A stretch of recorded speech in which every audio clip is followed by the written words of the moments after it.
The new Party 1019. The new Party 1019. The new Party 1019. New York's #1 for throwbacks. Ladies and gentlemen, welcome to Outside the Booth, where we talk to DJs about DJ life and experiences. My name is DJ Kamish. Mr. 212 DJ Knuckles is in work prison right now. Yeah, so he's putting in work. Yeah, he won't be able to make it today, but my lovely co-host BX is here. What's up, y'all? And, we want to shout out to our guys on the boards. Shout out to The Matrix Studio. And thank you for watching us on Twitch and YouTube. Yes.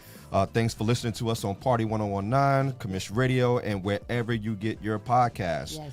Follow us, like us, subscribe to us, review us, give us 5 stars. If you don't, and you give us 4 stars, we're going to have to come in. You're going to have to explain You're just hating why. at that point. You're hating. You're just hating at that point. Show us some love. Right, exactly. But we do have a guest here today. Yes, we do. And this guy I've known for a long time, so well over 20 years. But I want to say welcome to Outside the Booth, Prince Azeez. Yes, the only. Thank you. Seems like it's a revolver about here. I remember a time before you got on. I mean, I brought you into college radio, we was doing clubs and stuff like that, and just to see everything, just coming together. Just coming together, I love it, but I'm happy. I'm happy to be here with my family. This is dope. This is brother sisterhood right here, so I love it. I appreciate you being here. This is interesting because usually we're on the other side of the. Yeah, I'm still on the other side, but usually he's on the other side, and he's playing the music. Yeah, usually. So that's how we start. That's how I started off with both of you. He was in the booth. I was in the booth. You were hosting. Mm-hmm. I came in. How did I even come in? I don't even remember. How did I end up at the table with y'all? I don't even remember. That's a long story. I don't and he will remember that. He remember that story in detail. I don't remember. Yeah. I don't remember. But before we get started with DJ Prince, I just want everybody to know just a few things about him. Right now, you are the resident DJ for Harlem's Corner Social. You do that every Friday and Saturday night. Friday nights is ladies' night. Yeah. And Saturdays. It's Eclectic Saturdays. Is who? Eclectic Saturdays. Eclectic. That's the Eclectic Saturdays. That's the theme of the party, which I just celebrated my 8-year anniversary. Think Wow. Yes. Thank Two you. snaps. Thank you. 8 years. 8 years. 8 years. I remember when that place opened. I think I did the second party. I remember. Ever. I remember when you just started promoting it, and it was once in a while you were just doing pop-ups. It was at a spot across the street, though, right? Was it? It was in the middle of the block. Was it at one point? Or it was always there? It was always there. Mm-hmm. It was always there. Wow. Well, I know. I remember when you first started, and the ladies' night, and then I came there. I came there a couple of times, and now I could come. I could just pop up, and I feel special when I come there. Wow. I feel special. But not only that, when you first started, you was on LIU radio. You was doing radio from 2000 to 2013. Yeah. 13 years in college radio. Well, what happened was just mostly when I started college, I first went to Kingsborough. Then I did 2 years. Mm-hmm. And then when I transferred, I transferred to LIU. Okay. But in the beginning, it was just mostly just the students. So I was just kind of just trying to see what was going on. So they was having parties, and the parties used to be bananas and stuff like that. So I'd be okay, I got to figure out how can I join the radio station. Right. So that's kind of what I did, and that's how you got expanded my DJing and the radio thing started from there. That's dope. Nice. So and then you was telling me that you went from the college radio, then you started transitioning to the club. I don't know him. You said Uncle West in Bar 667 downtown Brooklyn. No, that was my first gig that I was doing for free. Before, and that was kind of showcasing, okay, you just want to kind of get yourself out there. Mm-hmm. There was a spot called Bar 667. It used to be on Fulton and Ashland.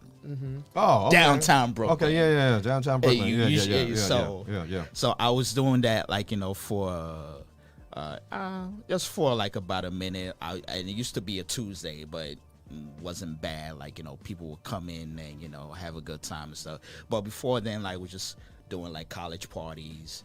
They had an Avena downstairs, like, for students, like, Thursdays. There's something that used to be Avena Thursdays, which I guess had to do with the school. They would come downstairs. I think it used to be from like 6 to 9:30. Everybody was kind of like looking forward to it. Even people who didn't have class on a Thursday, they'd come to the campus and be like, "Oh, something's coming, like something's happening on Thursday. We're in here." So, so you was DJing that? Yeah, it's kind of like how Prince Azeez DJ came Prince, about. like, really started. Like, okay, people really want to know, like, who DJ Prince is. Like, that's how that started. Before, the boat rides and, just doing little All parties, kinds like, of stuff. Here and there. That's how that started. Now, this is the perfect time for you to ask them the question that you ask everybody. How did you get your name? How did you get Prince Azeez? Are you a real Prince? Well, DJ Prince is mostly something that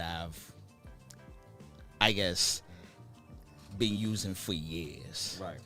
And then I just kind of like incorporated to, like, to what I do. She's like the king of Zamundo.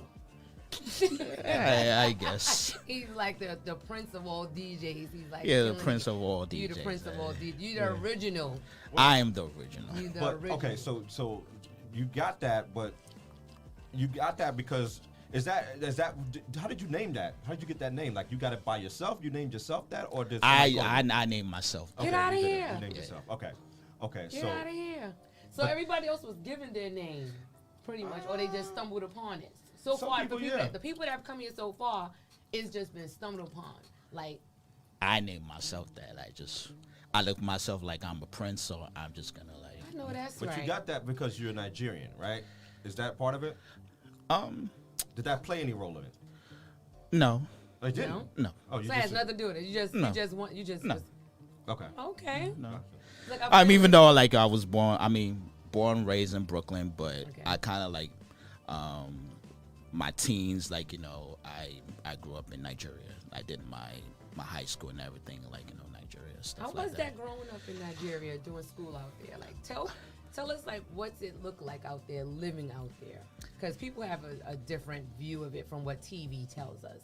So, Well, back in because I went back in the '80s, so it was a little bit different. Like, it was definitely an experience. Like, it's not like in America, like, you always get what you want. Like, out here back there, it's just like you gotta, even as a kid, like, you gotta put in that work. you got to go get it. Right. You Gotcha. yeah, gotta go get it. So, and before me becoming a DJ, it was mostly I was a big time, like, a music lover first. I think the only thing that I would have wished to be like, okay, I was here at the time would be like when the Red Alerts and the Marley Mars, cause those are my idols. Like, I didn't get the chance, like, to listen to them, like, live on the weekends. But by the time I came back to the States, which was in '95, at the time, like, Flex was pretty much like The man. running the radio. So man. I literally used to be, into, like, the Friday night street jams, Saturday night street jams and stuff like that. But I used to listen to the old school at noon with Red Alert on Hot 97. That's kind of like gave me the drive, like, oh, like You want to do this. music that I used to listen to, like, when I was a kid, and in '95 I'm still hearing it. Like, that alone just kind of like got me excited, like, Okay, so I want to ask you this, because I didn't know about the high school aspect Me either. of it. I didn't know that at all.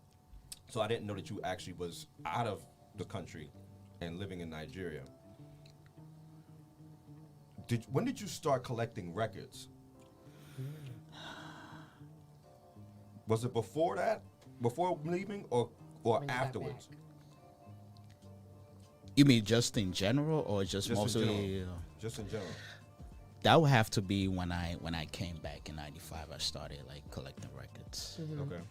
You know, I remember going to Beach Street. I used to go to Music Factory, which was like maybe like a block away from Beach Street. from Beach Street at the time. Sometimes I would go to the one in Queens.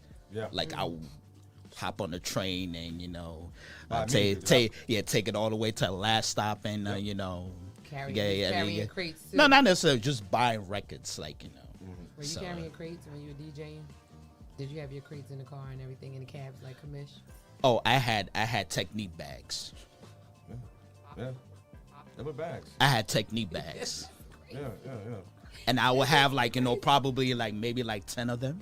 You'll be carrying Technique bags. With I records would be to like, every listen, party. and thanks to him, because anytime he would do a gig, he always used to hire, get this minivan, maybe a personal driver, to carry. He So was a I bougie- started so doing wait, that. The angry DJ, the bougie DJ. You wasn't carrying bags. You was having I was drivers. carrying my stuff now. Yeah. You had to carry your stuff. That's what made you angry. I remember I that's mean, what made you angry. A little Carrying bit. the crates. A little bit. You had to No. carry your stuff though. You couldn't. I mean, you had. Especially if you're not even known like that, ain't nobody trying to help you. Yeah, nobody was trying. Like, you got to figure this shit out yourself. So wait, so let me ask you a question. So when you were doing the parties for free, you said you had to start doing the parties for free. When did you realize, it's time for me to start getting paid? Like, when did you start charging the clubs and people to have you show up? How long did that take? It's still like an ongoing process, but I just wanted to. My goal was just mostly I just kind of wanted to to get it out there and let people know who I am and and what I do. So. So and I'm thankful, 25 years later, I'm still here. I may not necessarily be the biggest celebrity, DJ, whatever it is, but they always say But you a New York celebrity DJ. but they say consistency is everything, and that's kind of what everybody want to see. So I'm thankful. I'm thankful for that. Well, Listen, 8 years at one spot. That's what I was about to is say. That's Corner about as Social's consistent as you can get. Yeah. Corner Social's always packed on a Saturday. Yeah. I've never been there on a Saturday when you didn't have it rocking and when it wasn't jam packed. It's never an open seat. It's always people standing up against your booth. Not me. I'm sitting on the side. I'm coming side. I mean, but that's when they always say when you love what you do, you do what you love. So Yeah. I he knows for brotherhoods for 20 years. I do this thing with a passion. And when we even talk about music or we talk about just DJing, every time when I talk, he knows that I it's with a passion. It's not BS or whatever it is. You know what I love watching when I see you guys working? I love watching y'all make up a blend right there on the spot. When you're blending records right there on the spot. And then when y'all get the one that this is hitting, people, y'all can feel when the room is hitting. I seen you do that a couple of times at Corner Social. I knew, I don't remember what song. Actually, I do know one song because you did it and it was a surprise. You did Lloyd's, I Want You. the one with him and Lil Wayne. Yeah. He did that. And Zay did the remix of it. And you flipped it and you blended it. And I was like, I know this voice. And I was like, oh shoot, that's my kid. But it's when I see, and then I saw the people still dancing. And they didn't care who it was. But the blend was so perfect.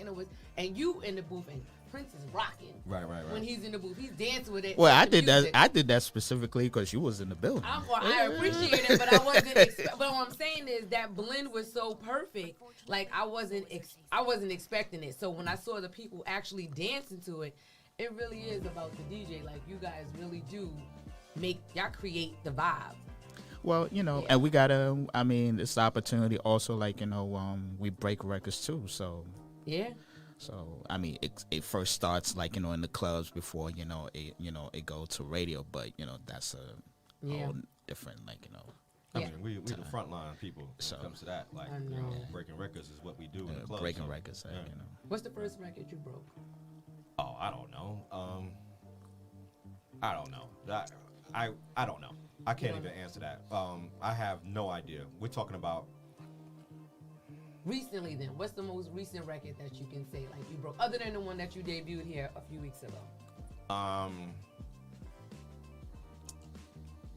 The name Honey Baby comes to mind. The Touching record from last summer.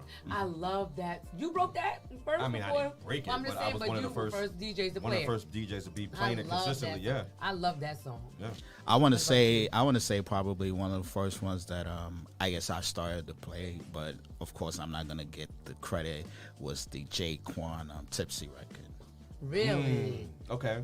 Really? All right. Yeah. You did put me onto that. Yeah. Really? Yeah. So. Yeah. So what you think about that country dude doing it right now?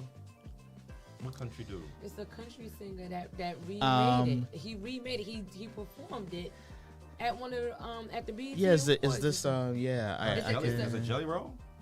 No. Is it Shabuzi? Shabuzi. Oh. That's his name. He's a country artist. Yeah. He's a country artist. He switched that song into a country record. And then Jaquan came out and performed it at the end of the song. Talking about. I do not know this record. I don't. Well, it happened. That definitely happened. But you know why? Because he's more like in the West Indian world. So anything that is going on like in mainstream right now, he probably don't know or probably don't even care. It's not that I don't care. I care. Okay. But yeah, there's only but so much that you can put into your brain at one point. You know what I mean? Like right now, I was on my way here and was listening to Grenada Soca because Grenada Carnival's this weekend. Are you going?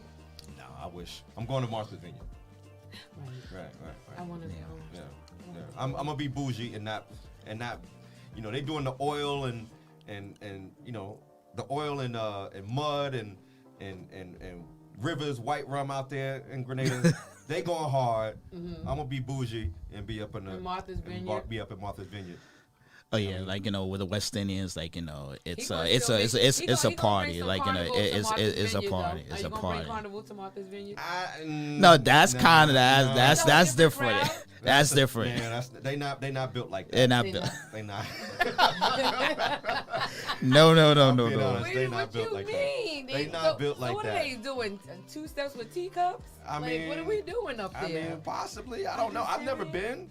Oh, okay. But I know they're not built like that. I know that for sure. I know my girlfriend is going up there. Shout out to Precious, and she's going up there like 12, 15 deep or something like that. Whole bunch of women. They coming to the party. I'm going to say they do party. They just party differently. They party bougie?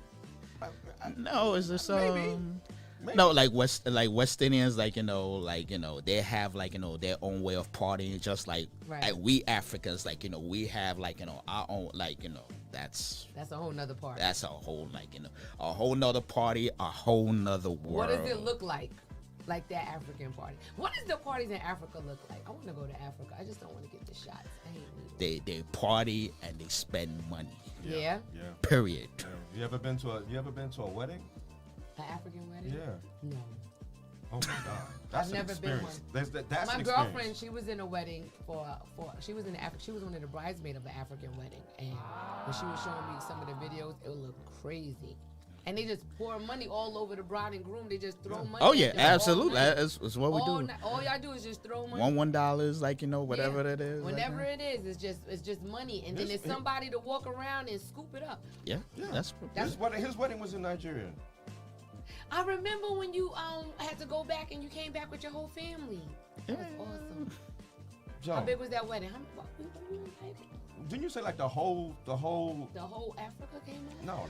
No, this is family. It was like the kind of like the village kind of came out. Really? To a certain degree. So you are a prince. You are a prince. Listen, He's a freaking prince. Are you a prince? Tell the truth. What are you? trying to marry a prince or something No, like that? I just- I'm just asking a question. All right, so now Just wait. ask. All right, so this is a real question. It's one of my questions. This happens. Oh, here happens we go. perfectly. Oh boy. Since Oh, you're now an she got it. African prince and you are married, do you believe in having more than one wife? Oh, I have multiple wives. What? I have multiple wives, but we're not gonna have that discussion on. Wait a minute. This is a That's teachable, a learning moment from you. Have how many wives do you have? Nah, I'm not revealing that number.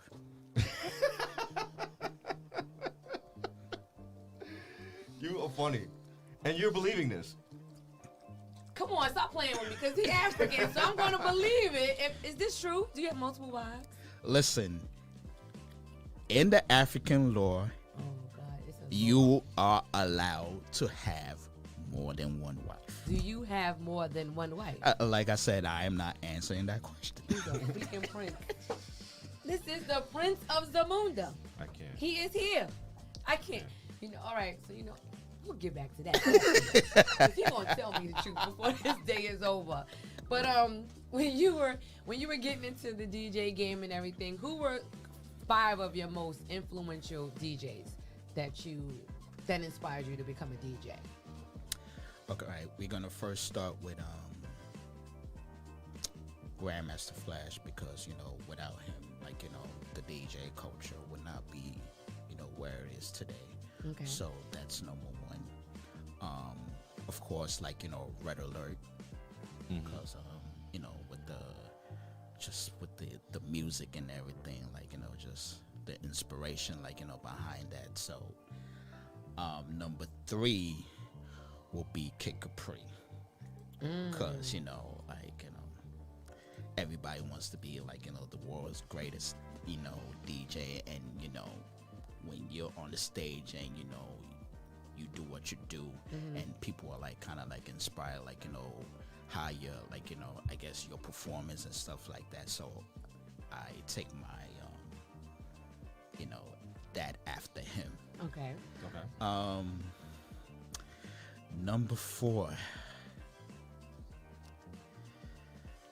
Why does everybody SNS. get stuck at 4? I'll say SNS. Okay. Okay. I saw him over the weekend too. Shout out to him. SNS. Killed it again? Just just like the party DJ, the party DJs, and and how he rocks at parties and stuff like that. So that will be SNS. Number 5. There's a whole bunch, but I guess I don't know. My number 5 is it's a tough one, because there's so much. You got Flex, you got Mr. C, rest in peace. That's 6. Yeah, which one are you picking? Which one are you picking?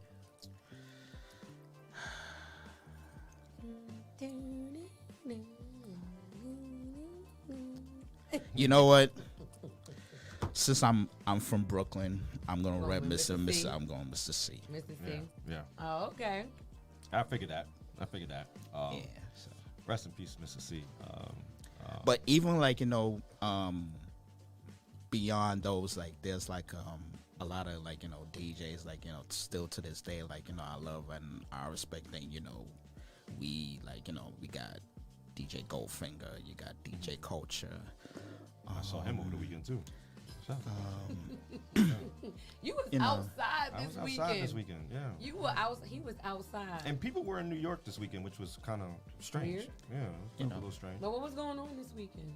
I stayed. I sat still. And there's a lot, even with the even in the African community, who are really into the Afro beats and Amapiano and stuff like that. I mean, there's a lot of beats, sometimes put me on my toes, Yeah. oh, you gotta step your game up, and it's just but so they're out there. Speaking of Afro beats, this is a question that I have for you. You went to high school in Africa. Yes. At the time, would you have ever thought that Afrobeats as it is today would take over the world like it has? To be honest with you, no, I never thought that in my wildest dream. How do you feel knowing that Afrobeats is like at the forefront of music right now?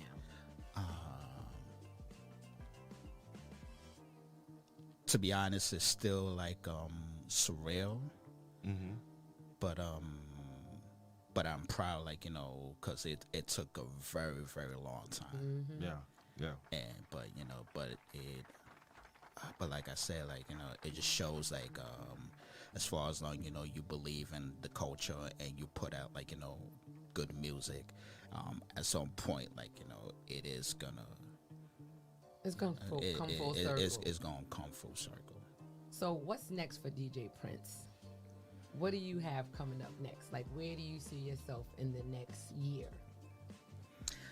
I'm just working on right now, just to be honest, like, I really want to start you know, getting to like touring, like, you know, just going to, like, you know, cities, city to cities, and, you know, to be able to start getting into that world experience, not just only just in New York, but, you know, other states, and, you know, just to see how the market is, like, you know, how the nightlife, and, you know, so that's what I'm trying to work on. Gotcha. Anybody in particular you would love to go on tour with right now?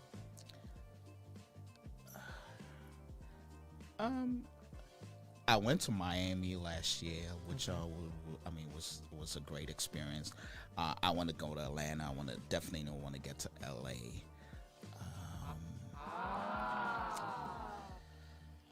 I mean, those two right now, like, Atlanta really, and Atlanta, LA is pretty light. So we're gonna manifest that he's going to LA and Atlanta. Yeah, I mean, how do you like LA and Atlanta? I mean, I gotta go to Atlanta at the end of this month, right? Like, I have the Creole Food Fest on the 24th and 25th. It's in Atlanta now. It's in Atlanta. Yeah. The 24th and the 25th. Yeah. We're gonna be out there. All right, well then we gonna be out there. No, because it's a film festival that weekend. That weekend. Oh wow. Yeah, Okay. it's the American Black Film Festival is this week. Is that weekend? I thought they did that in Miami. They doing it in Atlanta. Wow. Wow. That's a big weekend. That's a big weekend then. That's a big weekend then. Okay. That's awesome. So yeah, I'm going out there for that, and then, you know, LA. I'm not a big Atlanta fan, honestly. I was telling Atlanta Prince or that. LA? No, Atlanta. Okay. I actually hate Atlanta. Yo, he's always angry. I actually don't like Atlanta. Like, I just don't like. I'm just not a fan. I'm just. Why? Like, I go there and I leave. Like, I go there, do the 1-2 thing, and then I'll be out in the same day. You did the 1-2 thing in Miami. You hate Miami too? I hated Miami for years. I did. I hated Miami from college. But the last 3 times I went to Miami, I had a good time. Okay. So I'm like, okay, I can deal with it. But now Miami's changed. Miami's changed a lot. Like, Okay. you know, It's like. gotten a little more mature for you. Depending on where you go. It depends No, on where I think you go. I think Miami. Like I mentioned this, I think Miami has. They're becoming like New York, where they're trying to gentrify it too much to the point where they're trying to run clubs out of town. So there's less options in Miami. Okay. And I think that's happening everywhere to a certain degree, except Atlanta and Houston. I love Houston. And you know, to a certain degree, LA, but you know. Yeah, I'm gonna try to get to Houston too, just because like it's a lot. I think there's like a lot of Afro beats. You know, that's a large like. There's a large Nigerian community. Yeah, that goes back to the Hakeem Olajuwon days. Yeah. Honestly. Yeah. So there's a large Nigerian community in Houston. Yeah, So absolutely. there's vibes out there. There's restaurants out there. It's crazy out there. Yeah. So, and speaking of Afro beats, like, you have evolved as a DJ, right? Musically. Right. Yeah. Like, you started out playing a lot of hip hop and R&B and classics, right? Yeah. So now you're playing a lot of new music, obviously, but you've also tapped into Afro beats. When did you do that, and what made you decide to do that? I want to say maybe a couple of years back. And I know we had this discussion maybe a couple of years ago. There was at a time in my career, like, I was going through some struggles. Because, at some point, like, I was competing, trying to get into the city, just to get bookings. Like, I was competing against my brother right here. You had Chaos, Self, Will, everybody, like, they was running the city. And for apparent reason, like, I couldn't get in. So we had a discussion one day, and then he was telling me, like, you have to, like, try to understand the business. And then he put me onto this music group at the time, the IMS DJs. Right. And then You did I this did, for him? Nice. and then I was there for like 2 years, and the members, and at that time they were telling me, like, you are, like, you're from Africa, like, whatever. Why don't you tap into, like, Afro beats? And at that time, like, Afro beats was starting to grow. And I was like, okay, that was something that I had to sit down and think about. And I was like, okay. You're a freaking prince. No, but Of course he could do it. He's a freaking prince. but I had to put the work into it. He is a freaking prince. Like With it multiple like wives. I really like I to be honest, like, I literally started taking Afrobeat serious maybe like about 10 years ago. Okay. But it took me at least maybe 2 years To accept it. to be like, okay, I'm I think I'm ready to be like, okay, start playing Afro beats, like, the way that that I need to. And I remember I guess the first person that I was working with was Ade. Yeah. Ade, like, 'cause Who's he in was Houston right yeah, now. who's in Houston right now. Chilling. Shout out to him. Yeah, shout out to him. He was he used to do the brunches, and he used to be. Does he He's, do that big brunch on Sundays? It's like an indoor-outdoor spot. It's It used to called- be in Soho at the time. Yeah. Well, I'm talking about in Houston. Oh, I don't know. No. In You Houston. talking about? No. He's not at that No, spot because no. there's a spot down in Yeah. Houston I know you're talking about. that is like 50 or something, 51, 50 or something like that. Yeah, you something can't move Yeah. in that place. Yeah. It's no space because it's always so crowded. Like that. Yeah, that joint is crazy. That's crazy. Yeah. But 2 things before we go. If you could talk to your younger self, what advice would you give to a young prince? That's a good one. That's a good one. I would say if you're gonna get into the DJing thing, like, understand the business right out from the gate. That's what I would say to a younger boy. Okay. Okay. And then we have a hypothetical question from our very own DJ Knuckles, who's not here. So, Shout out to Knuckles. shout out to Knuckles. We'll see you here next week. So he says, "Hey Prince, Donald Trump says, do my rally for 10 grand. Kamala calls you, not knowing what his price was, and says, I got 5 grand for you to do my party. What party would Nikki, God bless her soul, Amen. tell you to do?" That's hypothetical. That's the hypothetical from DJ Knuckles. Listen, I'm a Democrat all the way, so Okay. I'm riding for my, Kamala Harris. I'm riding with it. What do y'all think about Huh?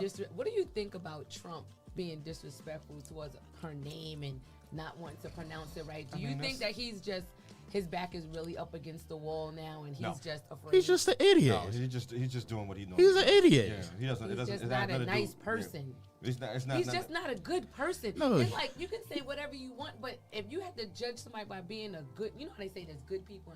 He's not a good person. He's a clown. So Yeah. So he you knows what he's doing. Like, Listen, you know. anybody from New York who grew up in New York in the 80s, and even the 90s to a certain degree, and you grew up and you knew about Trump, you knew that dude was a fraud from the beginning. Yeah. Remember what he tried to do to the Central Park 5? He came out saying those boys was guilty from the door. He was a fake, a phony, and a fraud from the beginning. Ask Mike Tyson. I mean, he robbed Mike Tyson of quite some ducats. I forgot about Everybody I forgot about that. Like, he has a long history of things. Everybody also so focused on Don King robbing Mike Tyson that they forgot about. Trump was in that pocket too. Yeah. He was in that pocket. All those fights was in Atlantic City. Yep. Yeah. Yeah. He was in them pockets. Yeah. WrestleMania 4 and 5. That was in Trump Plaza. Yeah. I went to WrestleMania 5 as a kid. I was 11. 89. I don't remember which WrestleMania I went to, but I know I went to whichever one Ultimate Warrior and Hulk Hogan was fighting at. Oh, that was in 6. That was WrestleMania. That was the one that I was at. In Canada? No, there was one that was here at the old Giant Stadium. There was an outdoor one. It was the Ultimate Warrior, Andre the Giant, Hulk Hogan, and Macho Man Randy Savage. It was a huge one. We was in the nosebleeds, but we were in the building. Wow, that's crazy. But yeah. Okay. But yeah. I just wanted to. That's what his hypothetical question was. So that's hands down easy, $5,000. Would you do it for free for Kamala? She raised over $300 million. Absolutely, because absolutely, because because it's the opportunity, for us, we got to come together and we got to see the bigger picture. Not everything is all about money all the time. So. Yeah, and everything isn't black and white, even though that's what they're trying to make it. But it's really green. It's what gains interest in this green. country. Yeah. And see, speaking about that, you doing an event like that a couple of weeks. So. Yeah, at the end of the month. There's a big DJs for Kamala event that John Quick shout out to John Quick. He's putting together. Nice. It's myself, Scratch. I believe Chaos is on there. Chaos. Charisma is on there. Scratch. Busta Rhymes DJ Scratch? Yes. Yes, I love Scratch. That's my guy. I gotta tell. There's only one. I know, DJ but it's Scratch. the other DJ Scratch that was on Masters of the Mix, the dark-skinned DJ Scratch with the mole. It's the other DJ Scratch. There's 2 DJ Scratches. It's DJ Scratch like the original DJ Scratch Brooklyn Zone. You talk about Brooklyn, yeah. I'm talking about Brooklyn. But you talk about Scratch's tour, like the No. I'm talking about the DJ Scratch. Busta Rhymes DJ. Yes. Okay. There's only one Scratch. There's Scratch. Your Scratch tour. I know who you're talking about with Scratch tour. Mm-hmm. That is Busta Rhymes. That's DJ. what I'm saying. That's Scratch Busta Rhymes tour. Right. The other DJ Scratch is the DJ one that Scratch is one of his producers. Okay. Yeah. Okay. Because I know it's 2 of them. EPMD DJ Scratch. Right. EPMD DJ Scratch. Yo, yes. shout out to DJ Scratch. When I seen him, I went to the 50 Cent concert by myself. And when he came out to perform with Busta, before he started, I'm screaming, Scratch, screaming. And he look up, and after they do it, he come down, he's like, who you with? I was like, I'm by myself, some strangers. We were, so I was like, no, you ain't. And he gave me the wristband so I could come meet them after the party. This is just last year, downstairs in the lounge. I didn't even know the club lounge downstairs. Yeah. So it was that. So shout out to Scratch. He's never like Hollywood. He's always mad cool. He's just he's chill. He's so cool. So yeah, I love Scratch. I just saw him over the weekend. He did a party over the weekend, and that dude was killing it as usual. Always, he always kills it. Yeah, shots. But we want to thank you for coming through. Thank DJ you for having Prince. me. Yeah. Round of applause for our very own DJ Prince. I appreciate the you. I real appreciate you. Nigerian Prince. With multiple wives. You want to get back to that? DJ Kamish. I'm your girl BX. Mr. 212 Knuckles. We'll see Shouts you to my next brother week. Knuckles. And y'all make sure y'all stay tuned in to us outside the booth, the only place where your favorite DJs come and step outside the booth to sit with us and share their experiences. Y'all stay tuned. Peace. We love y'all. Thanks for watching. Later, y'all. Yes. The new Party 1019. The new Party 1019. The new Party 1019. New York's #1 for throwbacks.